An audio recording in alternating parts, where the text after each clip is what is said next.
Good morning, everyone. I know a few people in the room are still getting settled, and thank you so much to those of you who are joining us virtually. We're extremely excited about our content, our topic this morning. Such a relevant topic for so many of us, and I'm extremely glad to have you here. First off, I just want to say a welcome to all of you. If the slides will move.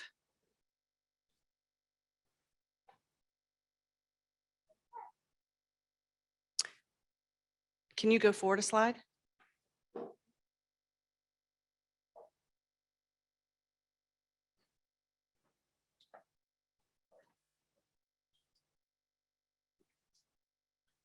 So here. Okay, great. First, a hearty welcome to all of you that are here. We are at the end of our semester at Carnegie Mellon University and are extremely excited to have so many of you in person. I'd like to give a special thank you this morning to Duquesne Light Company here in Pittsburgh, Pennsylvania. We'll hear more from Kevin Walker in a few minutes about our local utility, but a special thank you to Sarah Walker and Lindsay Baxter, who were integral to the creation of this event. So very quickly, I'm Anna Siefken. I'm the Executive Director of the Wilton E. Institute for Energy Innovation here at Carnegie Mellon, and I'm joined by the Director, Jay Whitaker, who is in the back. Welcome to Carnegie Mellon. There are many ways to get in touch with us, and many of you found this event through our newsletter. So I want to make sure that you have our contact information so that you can get in touch. So the Scott Institute serves as the regional hub in our universe here in terms of bringing together research around energy, climate tech, and clean tech. So extremely glad to have 170 or so faculty members who are working in energy-related technologies, and we're looking towards a sustainable, lower carbon energy future. So we have a lot of events that are coming up in the new year. This is a quick snapshot. We have something on January 20th, the 25th. We're actually talking more about electrification. We have a webinar looking at regional economy with an investor in February. And a big event that's coming up I want to talk more about. Actually, there are two that I want to talk about. We are one of the hosts for the Energy Tech Up Prize, the University Prize. It's a brand new student competition from the Office of Technology Transitions from the DOE. And we are having a regional showcase. So many of the people who are listening and those of you who are working with students, please do encourage students to be a part of this. After the regional competitions, the national, the final announcements will be made during CMU Energy Week, which is a great reminder to save the date for March 21 through 25 of next year when we'll be doing Energy Week again. And with that, I am going to talk a little bit about our topic today and then do a couple of introductions. So those of you who are here in person, you know that we're at Tetra Quad, which is an amazing example of best practices put in place associated with green building, daylighting, controls and sensors, water conservation measures, the siting of this building. But the future of the built environment will need to do even more, much more. Electrification will have an enormous impact on how we think about the built environment in the future. Increased electrification will impact all demand sectors, residential, commercial buildings, industry, and transportation, and it will lead to a broad and significant impacts across the energy system. So widespread electrification could transform the end use of equipment stock, alter the mix and quality of fuel and energy consumed, require substantial growth and change in power systems infrastructure, and impact the operation and flexibility needs of the power system. But how will it impact all of us? And how should we be planning for this more electric future? How can others learn from what we know? So today, our distinguished guests are going to unpack key issues associated with electrification with a focus towards the important impacts and considerations we should all be making as we move towards a sustainable, lower carbon energy future. So with that, I'd like to actually give a warm welcome to Kevin Walker, who is going to be giving some comments. So Kevin, do you want to come up here? He is the Kevin is the President and Chief Executive Officer of Duquesne Light Holdings, Duquesne Light Company. He has nearly 30 years of utility experience in a host of roles at multiple utilities throughout the country. Prior to joining Duquesne Light Company, he served as SVP of Customer and Operations Services and Nuclear Decommissioning at Southern California Edison, where he oversaw customer experience for more than 5 million accounts. The services provided to the corporation through the Operations Services Group, which included supply chain, corporate real estate, transportation services, corporate and environmental services, and the on-site transfer of spent nuclear fuel from wet to dry storage. So as Duquesne Light Company's first Black man and person of color to become president and CEO, he's a proud veteran of the U.S. Army, having served 6 years as a field artillery officer with a deployment to the Middle East during Operation Desert Storm. So Kevin holds a bachelor's degree in civil engineering from West Point Academy and a master's of business administration from the Wharton School of Business at the University of Pennsylvania. So with that, thank you, Kevin Walker.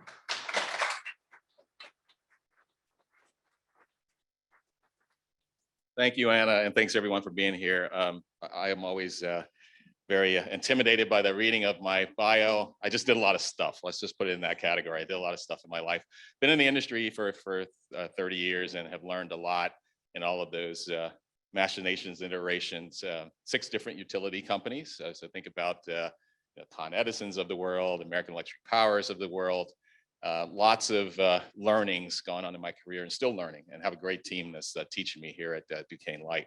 So I have now 9 minutes to do 3 things, and I've already started one of them, which is introduce myself, introduce Duquesne Light and how we think about the beneficial electrification. And then the best thing I get to do is introduce my friend, Alex Lasky, who's going to be our keynote speaker. So I'll start with Duquesne Light. Many of you who are in the room understand that we are the Pittsburgh utility. We served Pittsburgh, Allegheny County, and Beaver County, 600,000 customers. And we are a privately held company. So there's some real benefits to being a privately held company, that we can really focus on our community. We don't have a parent that's somewhere else that's mixing agendas. We can come up with real solutions for our Pittsburgh community that we live and serve. So we're your neighbors. We see each other often at the Giant Eagle and other places that we shop. And our success is really tied to the success of Pittsburgh. So I really appreciate that kind of intimacy and that kind of focus on each other's success. And we take that seriously at Duquesne Light. We are also don't own our own generation. So we purchase generation on behalf of our customers, those who don't choose to purchase it or generate it themselves.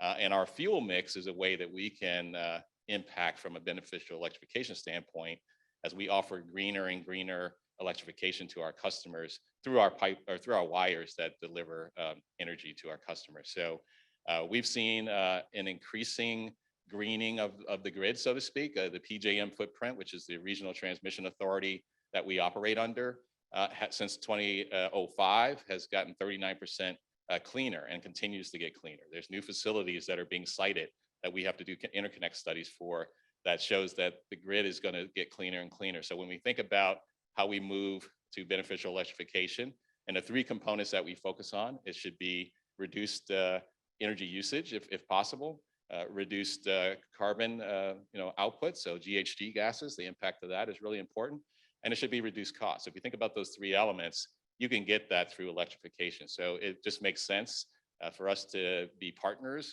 with CMU and with Rewiring America, which I had the good fortune to be one of the founding CEOs to support, and really move the ball forward in Pittsburgh and the surrounding areas. I'd also say that I read the paper every morning when I get up, the equivalent of the paper. I'm doing this electronically these days, and I saw the announcement in New York City that they are banning gas for new buildings starting in 2023. Wow, we have a fan here, a bigger fan than I am of that. So awesome. So that's a significant step forward. And saying that I came from California, I mean, that happened in San Jose and San Francisco, and it seemed to be kind of a reasonable thing and was really taking off in California. But I probably wouldn't have guessed that New York City would have gotten there just a couple of years later. So this is happening. It's like the right time and the right place. There's some real reason to be having this moment and taking advantage of this moment, and we want to be a part of it. So let me just pivot now to introducing Alex, because this is the important part of this. Alex, I didn't pre-vet this with him, so he's probably, people can't see him, but he's going to be blushing when I tell this story. But when we first met, I was working in New York, and New York was going on this reforming energy vision plan. And in their wisdom, which I think was a really good thing, invited any stakeholder who wanted to be a part of that discussion early on. And there were hundreds, literally hundreds of stakeholders that wanted to be involved in shaping this future energy for New York. And Alex and his company was one of those people. And the first meeting there were hundreds. The second meeting there were maybe 100. The third meeting there was 60. It kind of dropped off with interest and passion. And Alex was there through every meeting. I was there through every meeting. And what I really appreciated about him was that he was really looking for solutions for everybody. Many people were looking for like I win, you lose solutions. I would say some utilities were looking for I win, you lose solutions. But Alex was, almost brokering and facilitating this deal that says like, well, you can win and you can win and you can win by just taking this kind of, all of the above approach here. And so I really was impressed by that. Little did I know his background and education, and as I got to know him as a person, that's even more impressive than his credentials. You've seen his bio. So I'm just really pleased to call him friend and colleague, and want to call up Alex Lasky to give us some keynote comments. Thank you.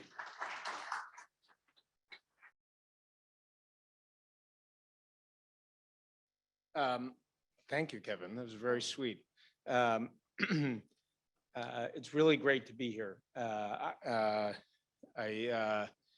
It's exciting to come back to Pittsburgh always. I arrived very late last night, and driving through the city on the way from the airport to up near campus to the hotel, driving through that beautiful city over the bridges, and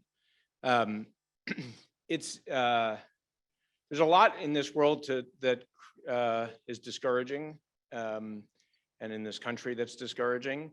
And to arrive in Pittsburgh, first to land in Pittsburgh in December and at roughly midnight get out of the airport and it's over 50 degrees out is a bit disconcerting. But to get in the car and drive through and drive over those bridges and to see these magnificent buildings and to be reminded of what we're capable of as a country and as humanity to build and accomplish really terrific things. So I went to bed a bit more encouraged than I was when I landed. So it is exciting to be back in Pittsburgh. So thanks for having me. So when Kevin and I met one another, I was working in a company called O-Power, which I had started, and we worked with utilities all over the world to help people save energy in their homes, including with Duquesne Light, and Duquesne remains a happy customer. The company's now owned by Oracle. I took a bit of a break after that experience of 10 years just constantly on the road, spending more time with Kevin than I was with my own family, and then came back with a real focus to work on climate and to work on economic inequality and figuring out the sort of need to solve this problem for everybody. And so with a longtime friend, Saul Griffith, decided to start something that we're calling Rewiring America. And we've now hired a really terrific team that's doing tremendous work. I'm actually going to start with hopefully another thing to give everybody some confidence and hopefulness, which is this is a photo of New York City, I think Fifth Avenue in 1900. What do people notice? Horses, right? Horses and carriages. Anybody notice this? One horseless carriage. Here's 1913. 13 years later, New York City. Look at how much changed. Still one horse. But this is just a reminder that things, when they start to change, can change very, very quickly. In some ways, the mission we have at Rewiring America is to accelerate the change that's already going to happen. It is the case that we're going to be electrifying everything. It's the only path to decarbonization, and more importantly, or not more importantly, but perhaps more importantly from an adoption perspective, it also is just a better product. I don't yet own one, but people who own electric vehicles aren't returning to internal combustion engine cars, just like the people who bought horseless wagons didn't return to horse-drawn carriages. The same is true for nearly every electric device. They're better devices than the ones they're replacing.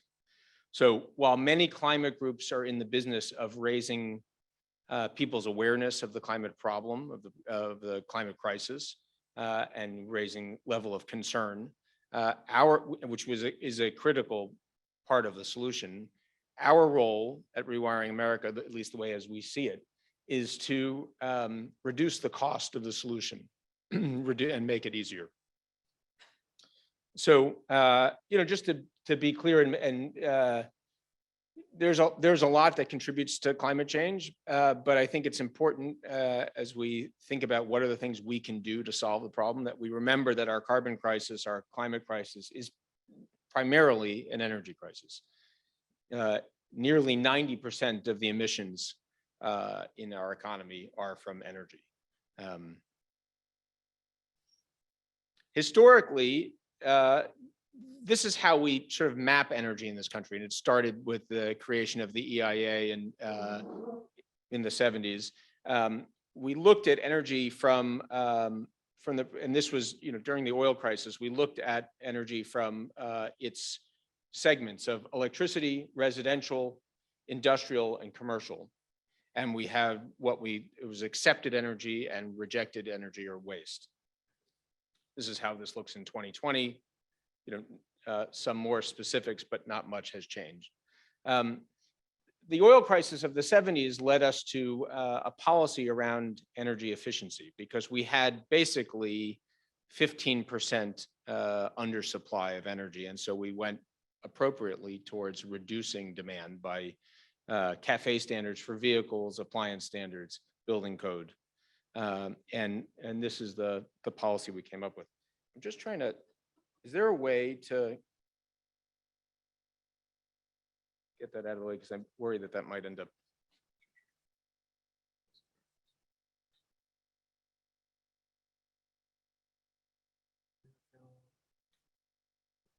Perfect.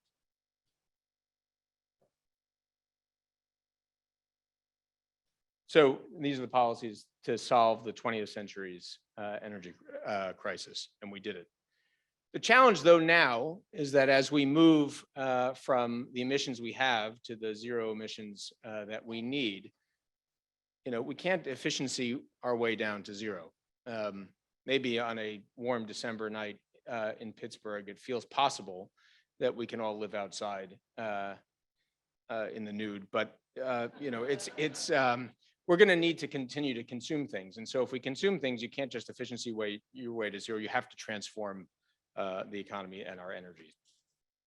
So we've turned this traditional way of looking at energy on its head.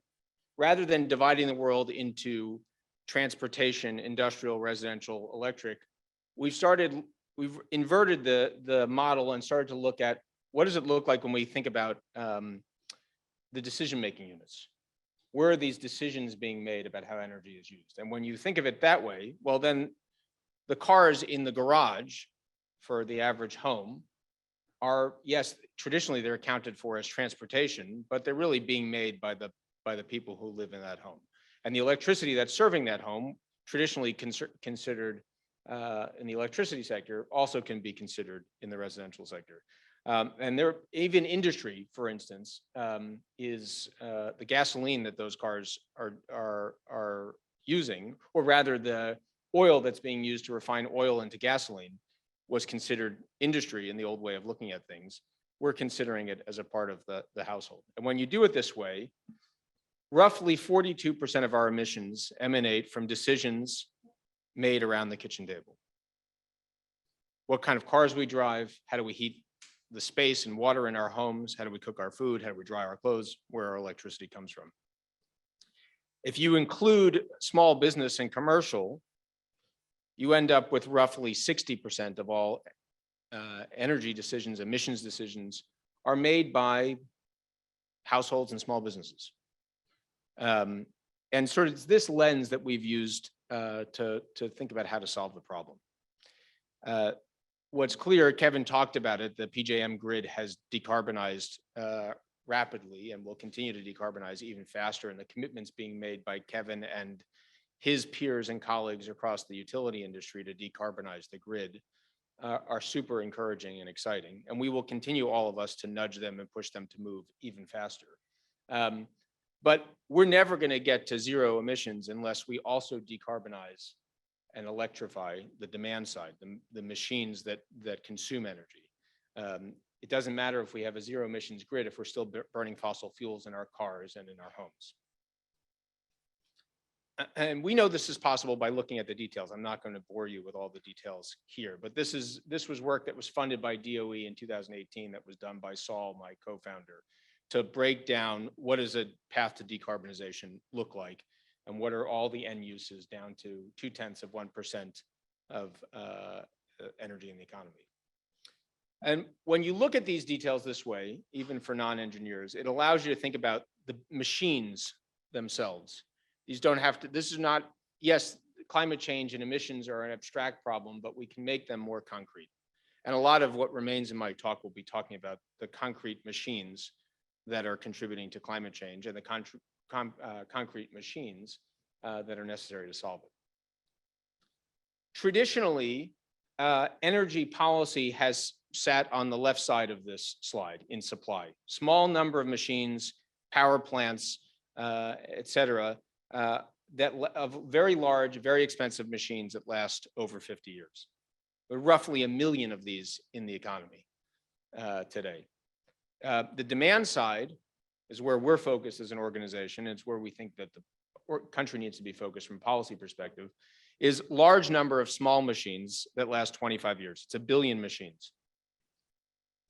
And so, like I said, climate policy has lived on this left side in the supply because it's been regulating utilities, regulating emissions from large power plants.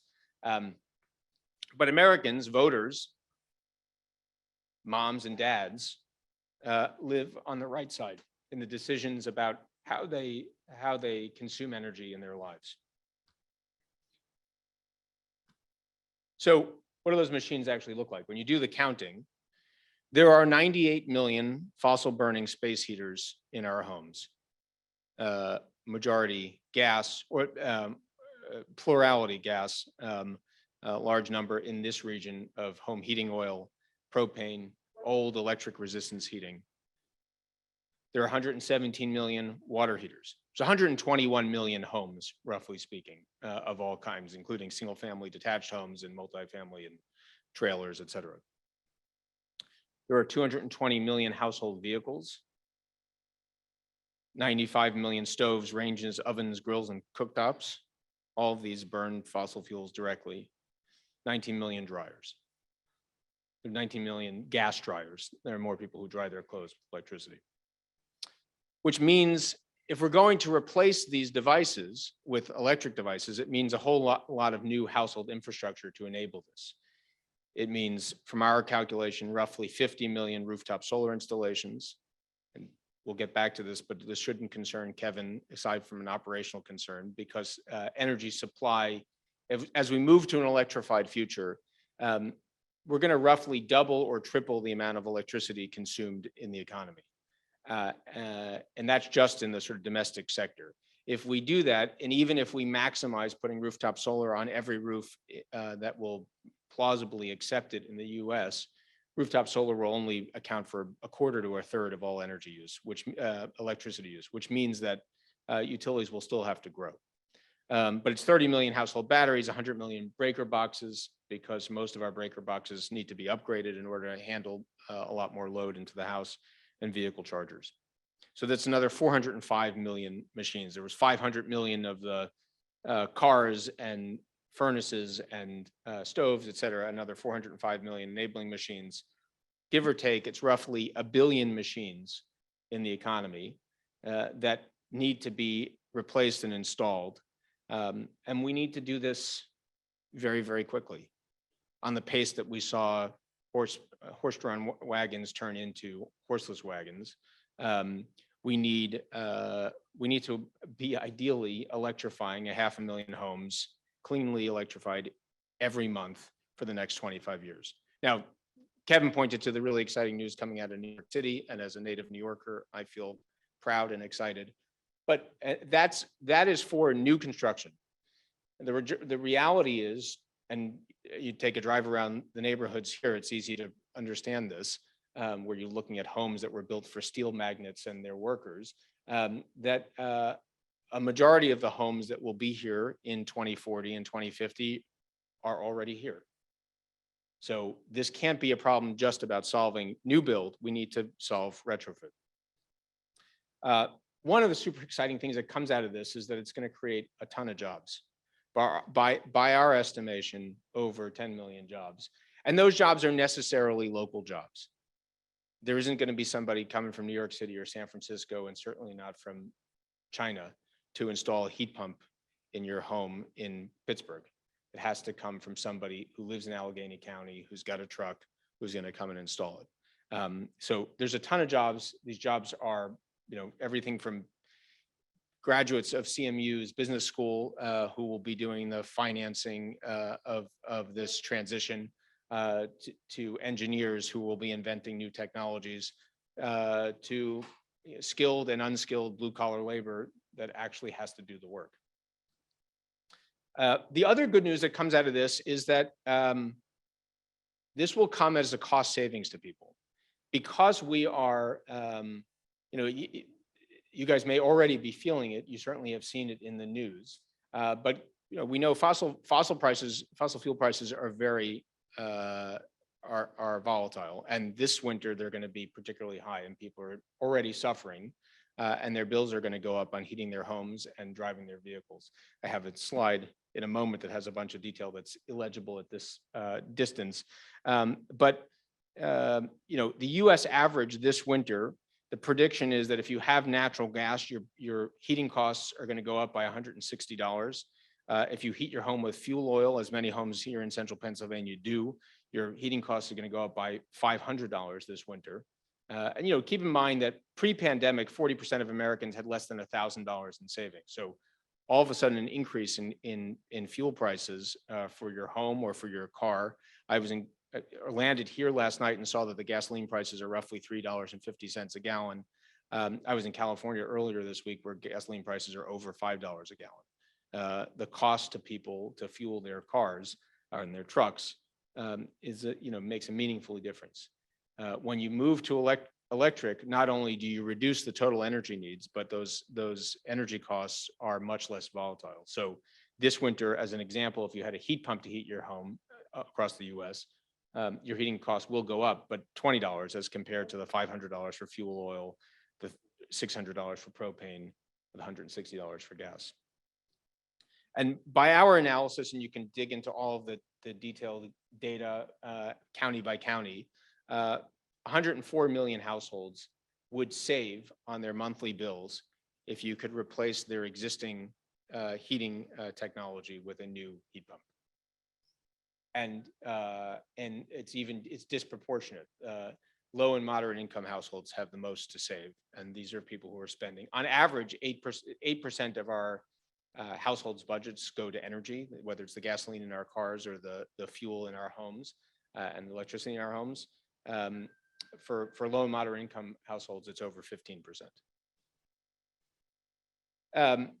We need to do this in a hurry. And this is the adoption curve that we believe is necessary to stay below 2 degrees. The good news, and there's more good news, and I've shared a bunch of good news, but the good news is that these electric devices, are inherently more efficient than the ones they're replacing.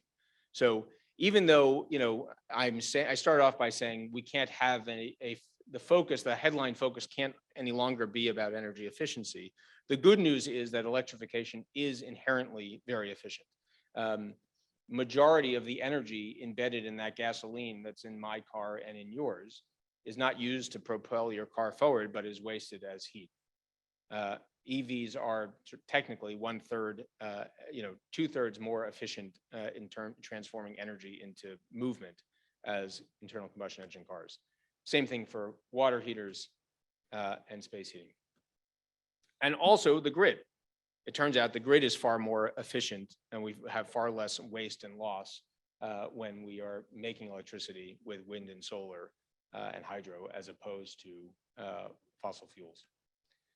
We also, one other thing that happens when you stop using fossil fuels is you stop having to mine, find, refine, and distribute fossil fuels. Roughly 10% of the energy in our economy is fossil fuels being used to find, mine, refine, and distribute other fossil fuels. So roughly 4% of the energy in our economy is oil being used to transform oil into gasoline. That's not contemplated when you think about the miles per gallon. It's miles per gallon of gasoline, not miles per gallon of crude oil. I think it's 1% of energy in the economy is natural gas being used to pressurize natural gas lines. 2% of energy in the economy is the trucks and trains that are moving coal from mine to power plant. So, as soon as we stop consuming coal, we stop having to use the diesel on those trucks and trains to get the coal from the mine to the plant. All told, we can have the same America we have today, a better and more equitable America than we have today, but the same level of economy with half as much energy as we cleanly electrify. And that's why we're focused where we are. The other thing that happens is that the more things that we electrify, the easier it is to electrify all things. And let me give a couple of examples of that. We see opportunities, and I was asked to speak for 45 minutes. I'm not going to do that. I'm going to wrap up very quickly and take questions and hopefully take disagreement and challenges and skepticism and maybe some enthusiasm too. But give you a couple of examples about where this becomes easier. Part of the reasons even though, as I said, a majority of the buildings and roughly 85% of the buildings that will be here in 2050 are already here, these bans are really helpful because what they enable is a contracting community and a workforce to get trained on electrifying. So if you're building a new apartment building in the Bronx and you're doing that all electric, well, then you train a workforce and contractors who get comfortable doing that work, and it makes them available to do the retrofits. Another thing, just much more specific, how many of you have bought electric vehicles? You can raise your hand. I'm glad the CEO of the utility has an electric vehicle. When you brought that electric vehicle home, how many of you, keep your hands up if you have an electric vehicle. How many of you installed a home charger when you got the electric vehicle? 1, 2. Okay, this is 3. Of you guys who installed a home charger, did any of you have to upgrade the electric panel in your house? Just the utility CEO. But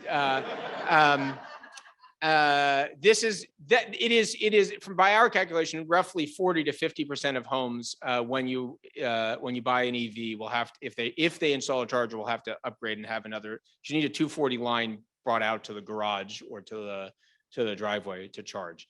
When you do that, one of the issues that we're going to have is that there's an underlying infrastructure problem in people's homes. If Anna wanted to install a heat pump hot water heater, the next time her hot water heater goes out, her gas hot water heater goes out, she said, what happens when your hot water heater goes out? Does anybody have experience with this? Yes. So what you go down to the basement or to the garage, you find out where the hot water, you try and take a shower and the shower is not hot. And then you ask your spouse, did you waste all the hot water? And they say, no, it wasn't hot for me either. Or it's only Thursday. I don't shower on Thursdays, whatever their excuse is. But then I want to be clear that I don't live with my spouse showers on Thursdays. Her spouse doesn't always shower on Thursdays. But you go down, you like pretend to be an engineer for a moment and bang on the thing, maybe, whoa, turn the dial. And then eventually you call the number. Maybe there's a sticker on the boiler on the hot water heater for the person who installed it. You call them up, they come in and they say, okay, yeah, this is broken. You need a new one. I've got one on the truck where I can come back tomorrow morning and install one. and if you're Anna, you say, well, I've been reading about electrification, and can I get a heat pump hot water heater? Well, we're experimenting with this in a couple of places. Most contractors will say, oh, you don't want that. You don't need that. And even if you find one who says, yeah, you can get one, but I'm going to need to call in an electrician too, because you don't have a 240 outlet where the hot water heater is, and you need to have a breaker box upgraded. So now you're faced with the decision of, do I forego having a hot shower until I can get an electrician to come in here and spend thousands of dollars on the electrician and the breaker box? Or do I just say, you know what, I'm going to get the new gas furnace, it'll be efficient, and the next time around, I'm going to get the heat pump hot water heater. And of course, most people choose the hot shower today and the money savings today rather than foregoing and waiting. And so, you think about electrification begetting more electrification. How would it be as we all buy electric vehicles over the next 3 to 7 years? And by 2030, it's going to be hard to buy an internal combustion engine car. So we're going to be buying EVs. How would it be when you bring home that EV and the electrician comes out to put in the 240 socket in your garage, if while he or she was there, he also upgraded the breaker box and put in a 240 socket right where your hot water heater is, right where the furnace is, right where your stove is. So when those things break in the future, you're not faced with the decision of, do I continue to burn fossil fuels in my house and continue to have higher energy costs moving forward, or do I have to wait? We can have it both. So, we're hoping that one electrification event in our lives can beget and enable future electrification events in our lives. A big part of our organization's effort is on tying these things together. We have traditionally, in the environmental movement, and even in the energy movement, thought of these silos as separately. The people concerned with electric vehicles are not concerned with electric heating, are not concerned with utilities. We need to tie them together, because from a customer experience, from a homeowner or renter experience, it's hard enough to manage your life. We need to tie these things together across decision makers. The other thing I just want to say is that we're not going to solve this problem unless we do it for everybody. There is no such thing as a red state furnace or a blue state furnace. They're both burning fossil fuels.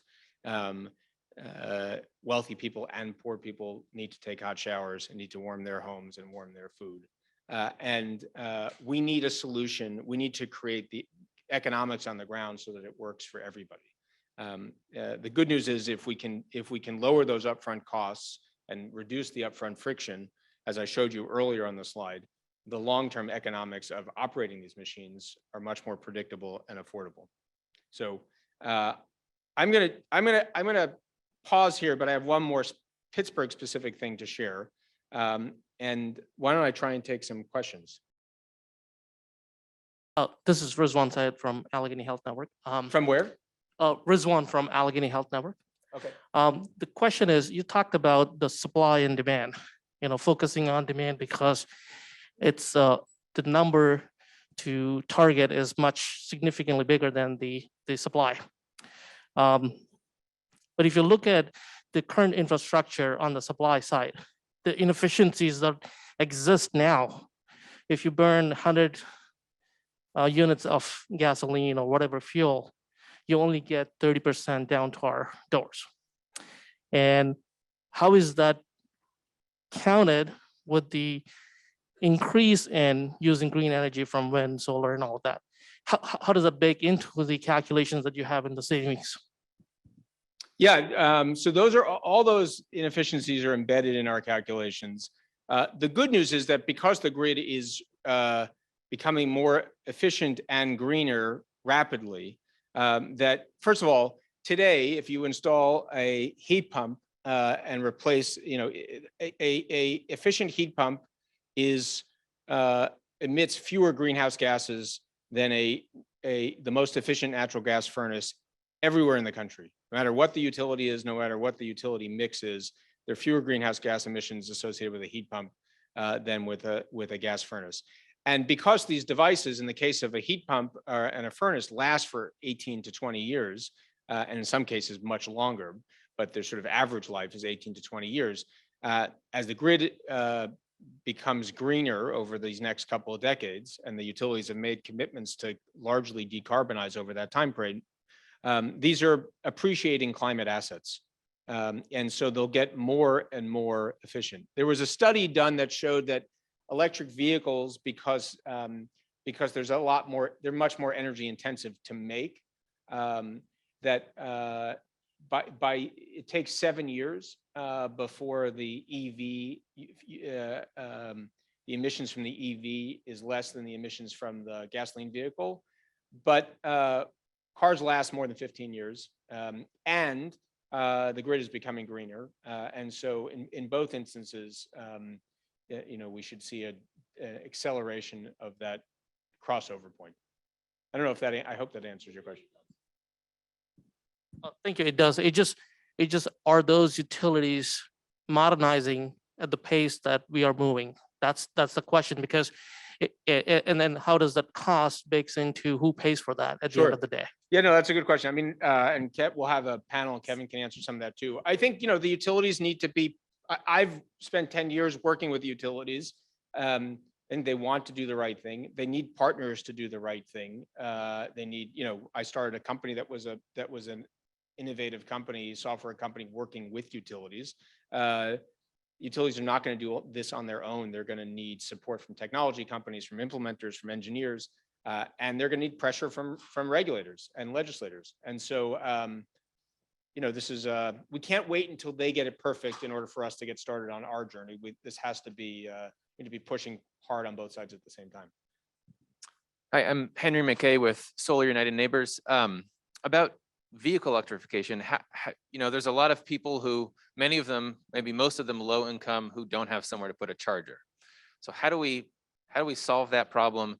And how do we also make sure that, because that's like the most difficult households to electrify transportation for, how do we make sure they're not at the end of the line as we're doing this? Yeah, great. Two questions. So first on the on the vehicle electrification for low and moderate income households who might not have a place, maybe live in an apartment, don't have a place to, or renters, and so don't have a means to install a charger.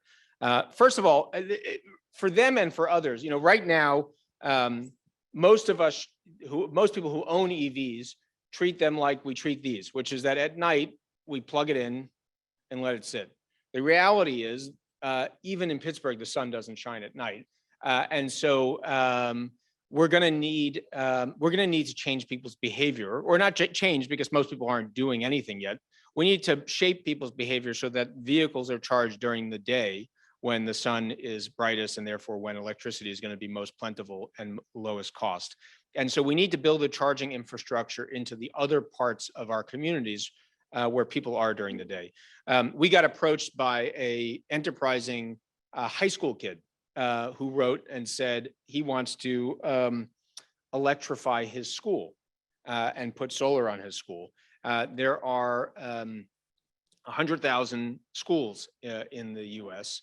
By our calculation, roughly, you can put a megawatt on each school. And so why not have, which could be roughly 10% of the nation's energy needs, just putting solar on schools and school parking lots. Why not have charging in school parking lots certainly for teachers, but also for members of the community? We need to have charging in commercial centers, in libraries, in university settings, in offices. This is infrastructure that needs to get built. I just read something that early part of the 20th century, during the time that I was showing the slides in the first decade of the 20th century, 70% of vehicles were electric vehicles. There weren't that many horseless carriages, but 70% of them were electric. And the reason gasoline survived is we didn't have the charging infrastructure. So we need to build this charging infrastructure, not just for renters and people living in apartment buildings, but for all of us. The charging infrastructure needs to be placed in town centers, in workplaces, to balance the grid, et cetera. There's more to say on that. The second question you asked was about how do we make sure that low and moderate income households are not sort of the last in line, and therefore also carrying the burden of maintaining the gas system. I mean, I have a lot of ideas about this. One idea is I think there's a tremendous role for the utilities to play. Deploying, upgrading breaker boxes and electric service for low and moderate income households as a rate-based, it still could be owned by the property owner, but it could be rate-based so that the rest of us can subsidize the cost of helping to provide the electric infrastructure for low and moderate income households. So that's one way to do it. Sitting in the Build Back Better plan, which hopefully will get passed, is a provision that we, Rewiring America, sort of created as an idea, and then Senator Heinrich from New Mexico championed. He authored a piece of legislation called the Zero Emissions Home Act, which ZEHA, which got folded in and has now a less elegant name, but nonetheless, it has, out of the House version, there's $6.25 billion of consumer rebates for household electrification. And these rebates are likely going to be means tested. So it'll be 150% of median income and below. And these are rebates for heat pump hot water heaters, heat pump space heaters, breaker boxes, induction stoves, and electric dryers. And so hopefully if this comes to pass, there'll be a lot of money out there for income eligible households to electrify. But this is clearly has to be a focus, is to get this right, not just for those of us who can afford to pay a premium, but for everybody. I had a question about the 240 kV line upgrade requirement. So if you have a hot water heater, a stove, an electric vehicle, and your furnace HVAC system, you're going to need at least 4, maybe 5 plugs. And then if every community, every house on a street, is the existing distribution system going to need to be upgraded? And so are you basically looking at a complete transformation of the distribution system in order to accommodate a higher voltage delivery process with breaker boxes and everything? So who's going to pay for that? Is that it becomes a hidden cost to ratepayers. So it needn't be hidden, and I recognize sort of the perilousness of a non-engineer at Carnegie Mellon answering that kind of question, surrounded by people who work in the utility industry. But I'm going to take a crack at it anyway. We need as much distributed generation. Well, 2 things. One is that our building code and fire code were created at sort of pre-digital, pre-computer age. And so we imagine we're going to need breaker boxes that can handle everything being on at the same tub. The hot tub and the Chevy Bolt being charged, hot tub being on and the Chevy Bolt being charged at the same time. There's just no reason that we need that. There's an innovative company called Span. There are other companies out there that have breaker boxes that have smarts and computers built in. And so when you turn the induction stove on, you can, it could lower the hot water. It can, turn off the hot water heater, or if necessary, certainly turn off the vehicle charger. So there are ways to locally, if we're smart about it, to change the workings of the house itself, so that these things are not in conflict with each other. The other thing, as I was about to say, is distributed generation, which will reduce the burden on, if we do it correctly, and it again managed with some intelligence, embedded intelligence, will reduce the additional strain on the grid. So, just as an example, in Australia, where the wage for doing rooftop solar is $35 minimum, $35 an hour minimum. Solar is being installed on rooftops across Australia for less than 90 cents a watt. Finance, that's 5 cents a kilowatt hour. That's cheaper even than Duquesne. And in California, and in the US, with $15, $20 prevailing wage, we're installing it over $3 a watt, which makes it uneconomic. The majority of those costs, almost all of those costs, are soft costs, permitting and inspection costs. We treat installing a solar installation like a custom home remodel in this country instead of treating it like installing an appliance.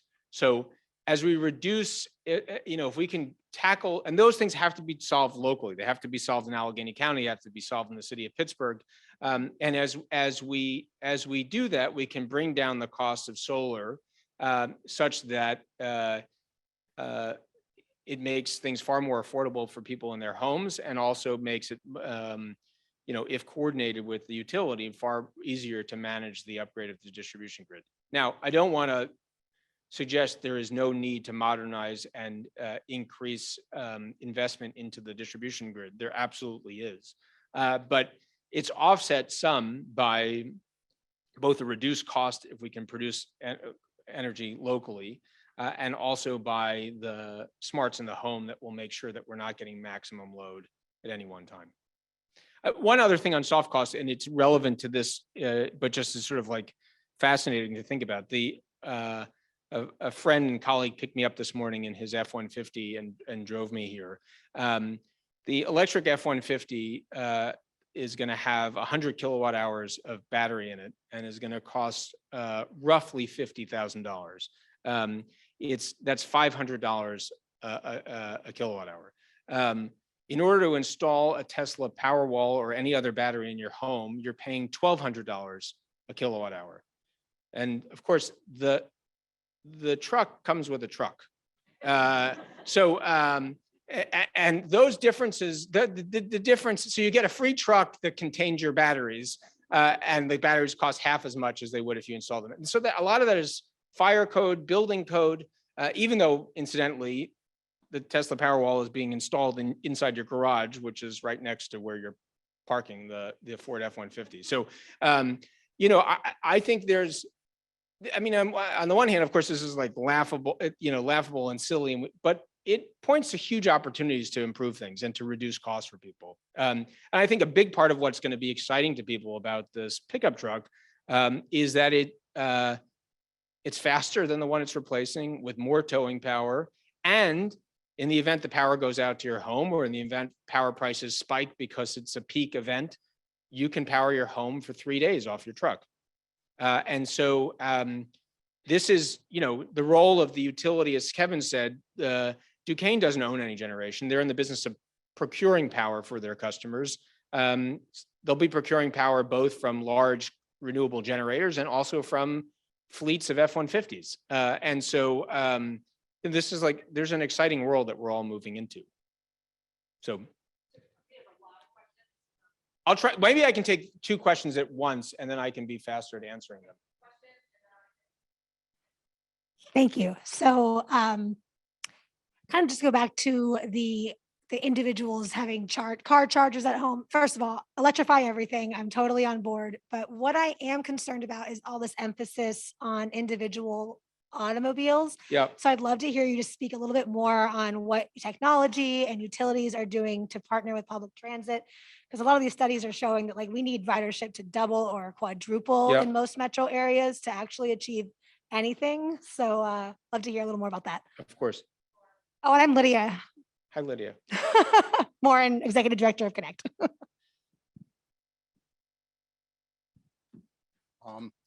I'm David Walwell with Port Authority, and I can actually answer that question here for Pittsburgh. When you asked the question if anyone purchased electric vehicles for themselves, I couldn't say I did that for my own, but as one who wrote several grant applications for electric buses and supporting infrastructure.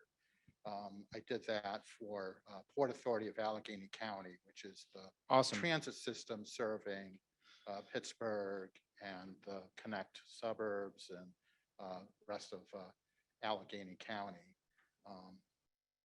So we right now have 8 battery electric buses. These are all 40-foot standard size buses. We have plans for another 15 electric buses to be operated in our upcoming bus rapid transit corridor linking downtown Oakland and other East End neighborhoods. We have funding in place for 7 of those 15 buses. We just also completed a long-range plan, and one of the elements of that plan is a commitment to be a zero net carbon agency by 2045. Our current thinking is that for our buses, we would further the electric bus network. And just following up on the equity issue as far as low-income people, in the city of Pittsburgh, 25% of the households do not have automobiles. And I think for Allegheny County overall, it's about maybe 12 or 13% who do not have automobiles. That's a pretty high percentage. Unless there are programs coming in place to assist with vehicle purchases and maintenance, I don't see that changing as far as the ability for low-income people to afford their own automobiles. Yeah, thank you for that. And thanks for the work you're doing. Just quickly on the public transit. I mean, I couldn't agree more that the work the Port Authority is doing, and I was unfamiliar with it, needs to be done in more places and accelerated. And there are all kinds of environmental problems that are it's not just climate change from personal vehicle use. And so, I just as a scary fact, there are 1 million Tesla Cybertrucks that are on order apparently. And if you added up the weight of all of those 1 million trucks, they'd add up to half the total weight, half the total mass of all wild mammals on planet Earth. So we've got, we have issues in terms of the consumption of things, and we have to work on that. Our mission is to solve climate change in a fast enough time scale that we have a planet that's habitable, and that but it's not the only problem we have to work on. And one other thing, just as a sort of a sad and important note, though, Proterra, which maybe is the manufacturer of some of those buses that the Port Authority has, was the We have new flyers. first EV bus company. The founder and longtime CEO died yesterday suddenly. Ryan Popple, who was an Army vet, a longtime proponent of clean energy and of electrification. So he was a young guy too. I just also want to add that Duquesne Light has been a great partner with us as far as providing technical assistance and That's great. Providing 2 of the first 2 chargers. I know that I'm not surprised at all. I know there was another question. I have a question. It seems like a lot of the economy now is sort of hindered by workforce availability. What sort of strategies are you seeing for the future? Build Back Better's coming through. Like, what are people doing now to get ready for training and worker acquisition? Sure. Do you want to, Anna, have somebody else ask a question too?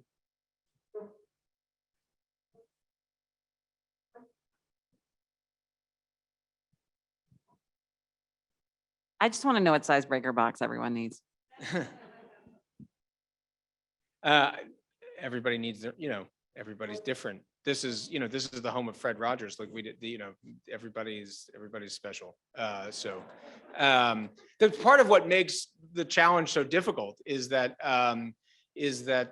this is not a stamp and repeat. I had slides that I didn't include that have, just the variety of housing types. And even when you separate it from mobile homes to single family homes to apartment buildings to townhouses, that doesn't characterize it. We all have different lives. And so there are lots of different, there's no one answer.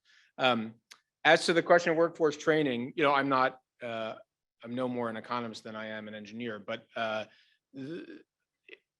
the nice thing about these jobs, and I think that in Pittsburgh, should be an easy thing to say, this is a place where the unions need to be embraced.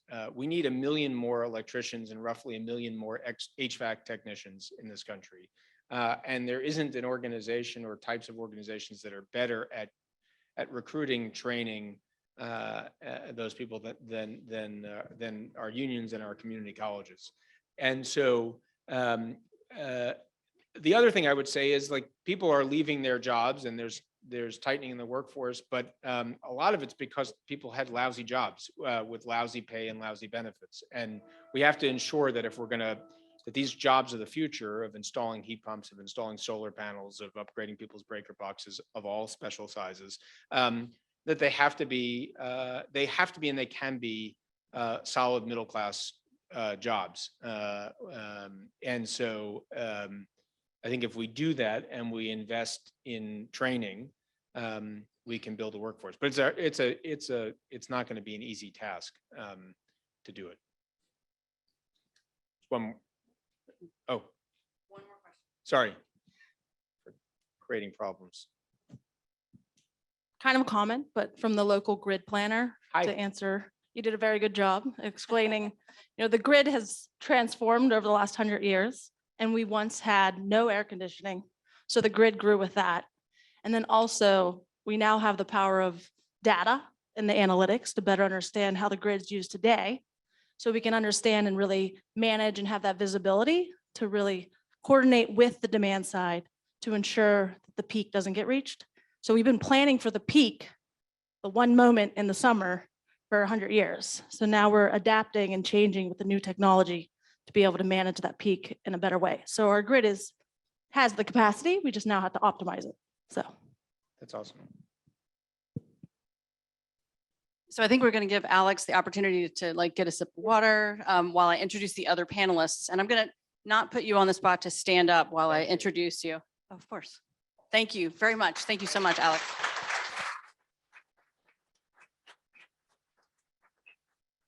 So we're going to have additional panelists that are joining us, and we'll continue with the questions in the room. Those of you who are joining us online, you also have the opportunity to put a question in the Q&A. We are picking those up as best we can.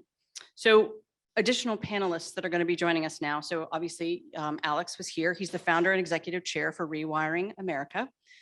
Steve Panteno is also joining us. He's the Chief Research Officer at CLASP, which is a global nonprofit dedicated to advancing climate and energy access solutions through energy efficient appliances and equipment, which we've been noting. For the past 15 years, he's worked to develop policy and market solutions to encourage the deployment of more beneficial and sustainable end-use products in countries around the world. Most recently, he authored a study which promotes rapid and cost-effective electrification of space heating in the US by replacing the supply of residential central air conditioners with heat pumps. So the hybrid heat home strategy was covered in the New York Times and Canary Media and has been seen as influential in the design of state and federal building decarbonization strategies. Steve received his Bachelor of Science in Mechanical Engineering and a Master's of Business Administration at Johns Hopkins. Next, we have Dr. Destiny Knock, who is an assistant professor of civil environmental engineering and engineering and public policy at Carnegie Mellon University. And she conducts research on energy equity within the United States and internationally. So Knock is a Scott Institute Energy Fellow. She joined CMU, having received her PhD in 2019 from the University of Massachusetts Amherst in industrial engineering and operations research. There, she performed energy systems modelings and analysis in both New England and sub-Saharan Africa using multi-criteria decision analysis and applied optimization to better equip policymakers to understand energy planning options. In her previous work, she assessed the sustainability of different future scenarios for electricity generation in the New England region. My understanding is she has 5 degrees. So, love to have you here. Jeremy Snyder, also joining us, is a partner and trained MEP engineer who's been with Borough Happold for nearly 20 years. He's led some of the firm's most sustainable multidisciplinary engineering projects, including the LEED Platinum Tower at PNC Plaza in Pittsburgh, one of the greenest in the world, as well as the LEED Gold Business Schools at both Carnegie Mellon University, where we're currently sitting, and Yale University. His experience in high-performance buildings, campus design, and understanding of the industry has allowed him to speak as a trusted advisor. And he has lectured at higher education institutions like MIT, Columbia, the Pratt School, Parsons New School, the University of Pittsburgh, and now he can add Carnegie Mellon University to that list. So with that, can we have our panelists please join us up here in the front?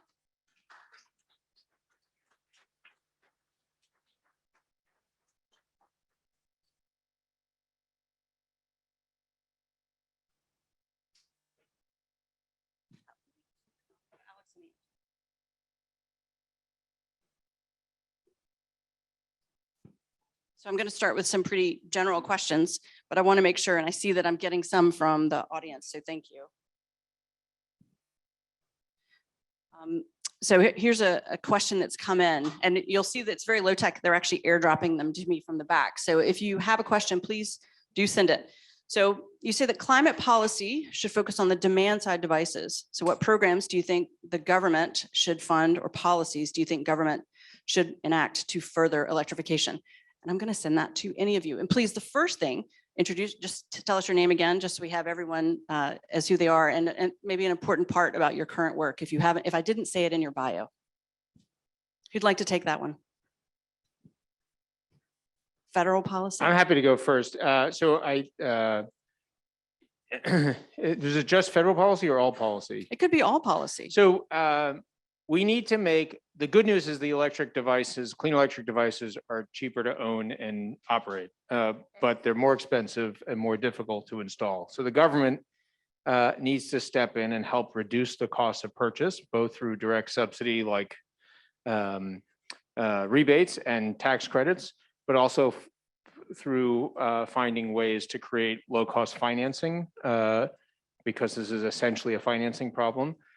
The other place for the government to step in, and this is mostly local government, but we think the federal government has some tools to use here, is to reduce the regulatory burden of installing and permitting these devices. So lots of specifics, but that's at high level. So hi again, my name is Destiny Knock and assistant professor here at Carnegie Mellon. And one of the big things that I do in my work is I would call them people impact assessments of engineering and technology deployment. So understanding, one, how are people faring right now with technology? And then two, as we move in with our future deployment scenarios, how might they fare in the future? So for a federal policy, I think that one of the biggest things is to remember to not be in the silos, to bridge multiple sectors. So one of the things we know with low income households is if they spend more than 10% of their income on meeting their energy bills, we would define them as economically energy poor. But in a low income household, if you're spending 90% of your income on meeting your rent, then that probably isn't, 10% is a lot, right? And you'd be a little bit more than energy poor. So I think that, in our keynote, we saw a lot about needing to bridge out of these silos and have policies that bridge multiple sectors like the transportation sector for electrifying the home, as well as like the heating sector. And so as we are electrifying and deploying energy efficiency, I think that good policies would target those most vulnerable households first, and like looking at multiple sectors to identify the at-risk populations. Steve Pantano from CLASP. I'm also not an economist, but I think there's also a role as we look, particularly for residential sector, people are making or going to be making big financial investments in equipment for their homes.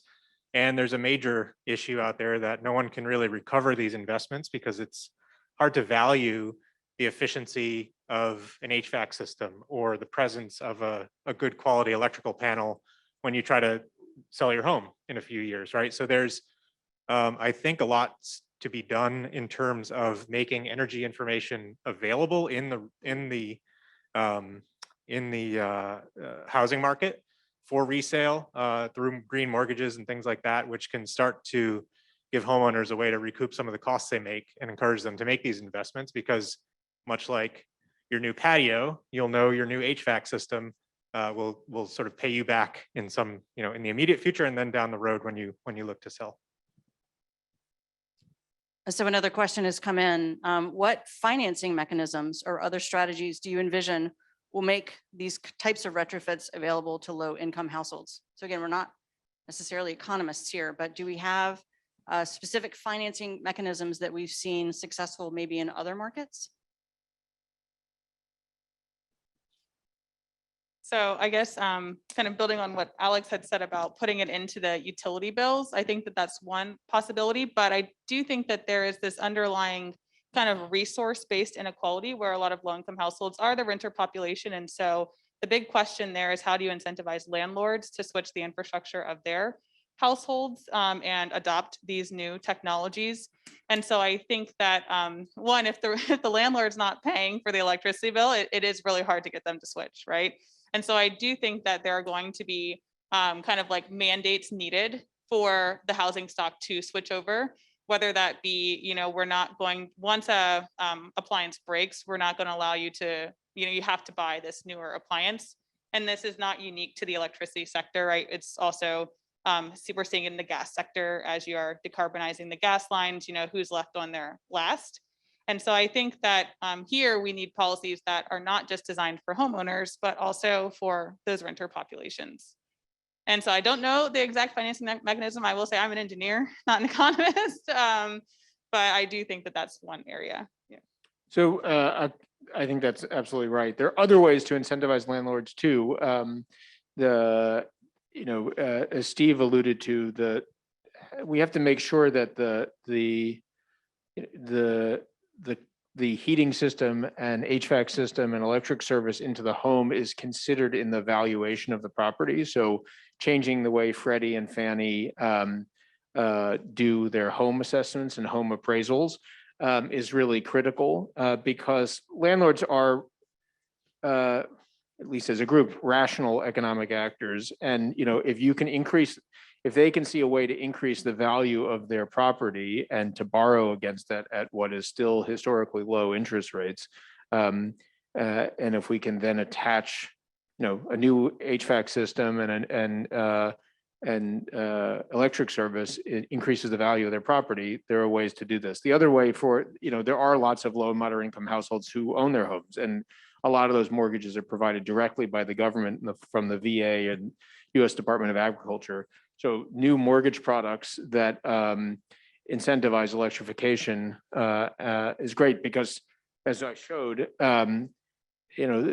people's ability to repay their mortgage is going to be increased if we can make more predictable and reduce the cost of their energy bills. And so it should be in the government's interest, in the lender's interest, to create mortgage products that allow people, as they refinance, to take money out to electrify. I'm going to do a quick question here because we're at a university. So I want to know more about potential research opportunities that we should be thinking about. And then I'll take a question from the audience. I see 2 questions in the audience. So, a couple of cool engineering opportunities. One is we need to make heat pumps, even more efficient and better in lower temperatures. And we need natural refrigerants that are Kigali compliant, because we're still, one of the dirty secrets about heat pumps and HVAC is that a lot of our emissions come from the coolants. So there's a bunch of hard engineering research. Another thing I think to think about is how do we do research, technical research that allows these things to be installed more cheaply and more easily? So how can we turn solar into an appliance that can actually just be plugged in? How do we embed storage and batteries in appliances so that they don't need a 240, but they could use a regular 110, but there's a battery inside your electric dryer that's getting charged up by the 110. And so I don't know, I'm not an engineer, but these are all kinds of projects that are should be right up mechanical engineering and electrical engineering. And of course, there's tons of computer software that needs to be built to do the kind of smarts on the distribution grid and inside the house that are going to make a big difference. I think also in a systems engineering perspective, heat pumps, for example, or other devices that can do self-diagnostics to make sure that they're actually installed and operating correctly, and then alert the homeowner or the contractor that there might be a problem with the ductwork or some other aspect of the installation that could affect that payback and the customer experience and sort of spoil the whole spoil the whole thing. So there's a lot of, there's a lot baked in when you install a heat pump in a home. It's a lot of, there's a lot of engineering involved in validating that it's done properly, and that can change over time as the home changes or, different elements of the home deteriorate. If the home's not insulated properly and there's a lot of air leakage, you could be losing a lot of your benefits. So there's, I think, a lot of work to be done in sort of that self-diagnostics world as well. This is Jeremy Snyder. Just going to add on to that. The technologies for actual equipment efficiency is important. Low emissions refrigerants, that's also important. I think also looking at it from an entire system perspective, whether you're, installing a new heat pump in a house or you're doing a, large institution, large facility, everything that you just mentioned, also how the entire building works, how the leakage might affect these systems, how often they run. You can have an extremely efficient system, meaning a heat pump, but you can have an inefficient house. So how those all come together and, what other incentives you can do, not just with the piece of mechanical equipment, but your home or your building in general. I think tying that all together with really good data and being able to manage that data with really smart sensors and specific places can increase values of home, but also make it easy for owners to make those decisions upfront. So one of the things that we've been doing in my group is working with smart meter data to identify the degree at which how low-income households would actually turn on their air conditioners in Arizona.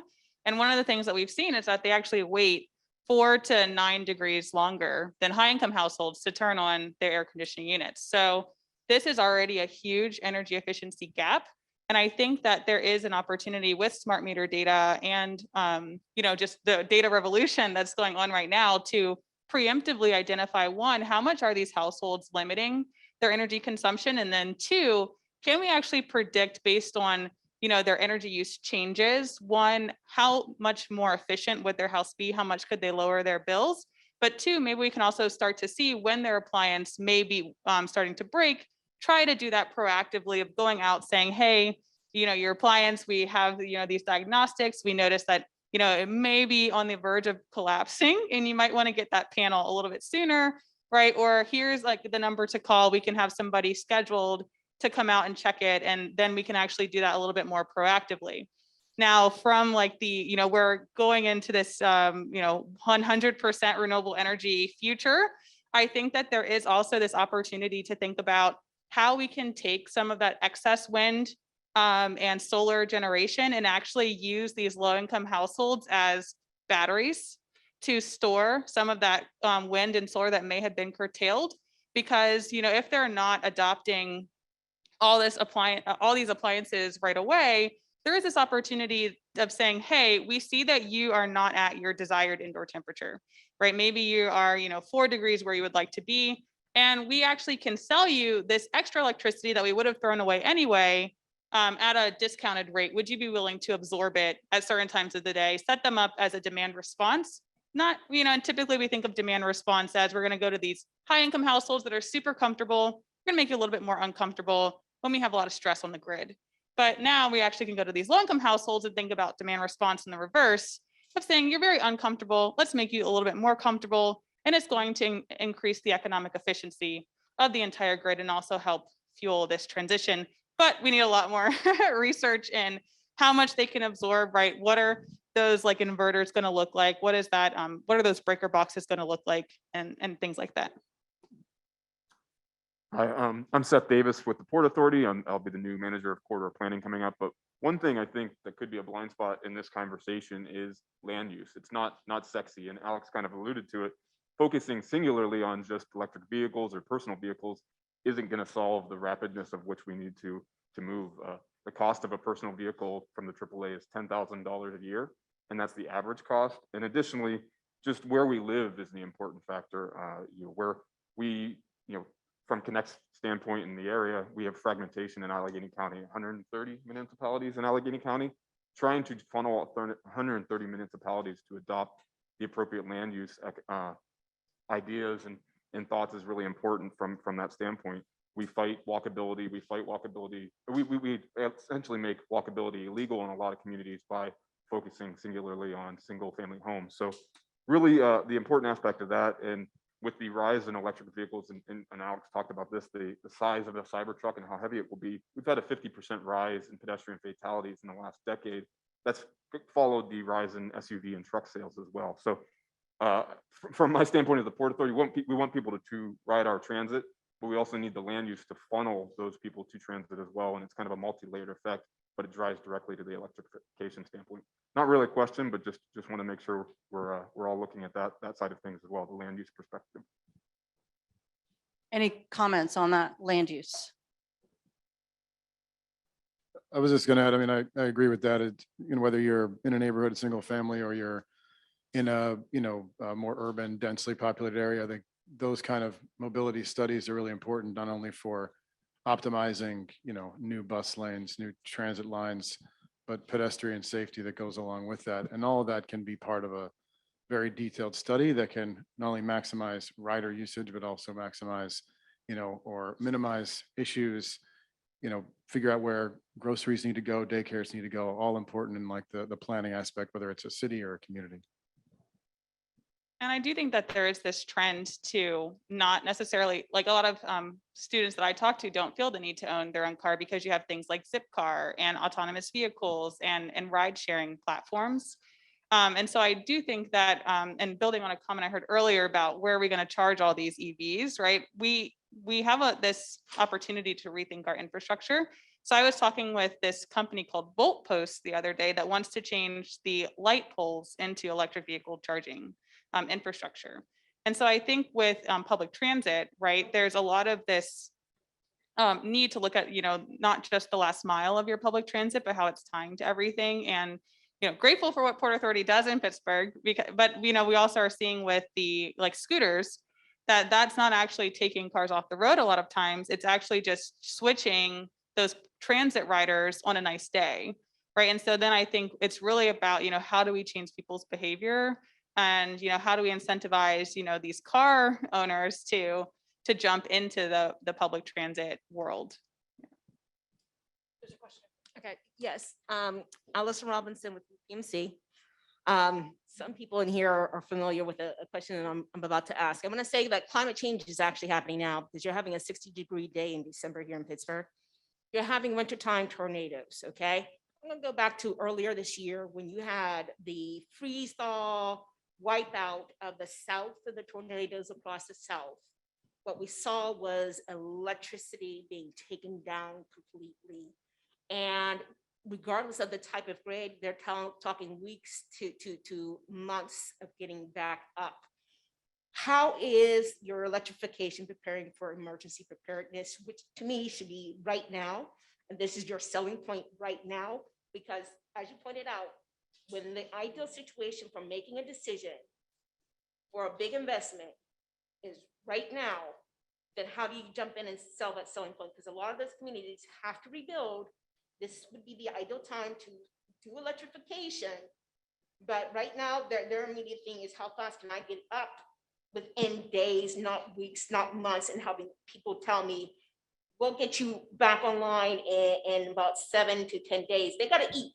They got to live. They can't do that realizing that they're going to be down for a week.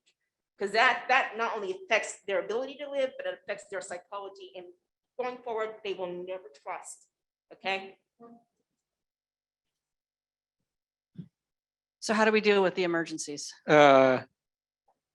It's not easy to deal with the emergencies, no matter, I mean, there are no perfect answers. But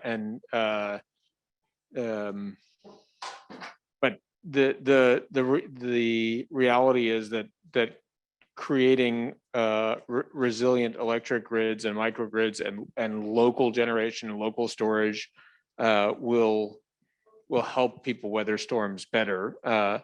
And so, you know, having like the electric F-150 that's coming out can power your home for three days, but it can't power your gas furnace. It has to, you know, only things that have plugs, not pipes. So I think there's a compelling story to be told there. We need to just make sure it's affordable and accessible to everybody. I love the idea of I hadn't heard about this company with the charging stations on light poles and utility poles, but this is an opportunity. Question was asked here earlier about grid resiliency, and you know, we need to move storage to be local for both catastrophic events like the ones you're describing, but also just for ordinary sort of run-of-the-mill days. And having a bunch of vehicles that are plugged into our distribution grid at the distribution pole creates an opportunity not just to charge those vehicles, but to take power off those vehicles in an electrified future and help make sure that everybody can stay online. But you know, we're going to be living in a world with, no matter how quickly we move to decarbonize, we're going to be living in a world with increasing severe weather events that are going to cause disruption and damage and death. There's no escaping that, no matter what we do. So we need to also create the social safety net to take care of one another when these things happen. I think that for the need to improve our resilience, you know, that event in New Orleans, that I'm assuming that's the one you're referencing. Yeah, in Texas. Okay. So for the New Orleans, when the tower got taken down, I mean, they should have, we need to put money towards maintenance and infrastructure. And I think that is one of those double-edged swords of energy transition. You know, building wind and solar is kind of the flashy part of energy transition, but I think that there needs to be a lot of emphasis placed on upgrading and maintaining our existing infrastructure. The transmission network is very important. We see that in California as well.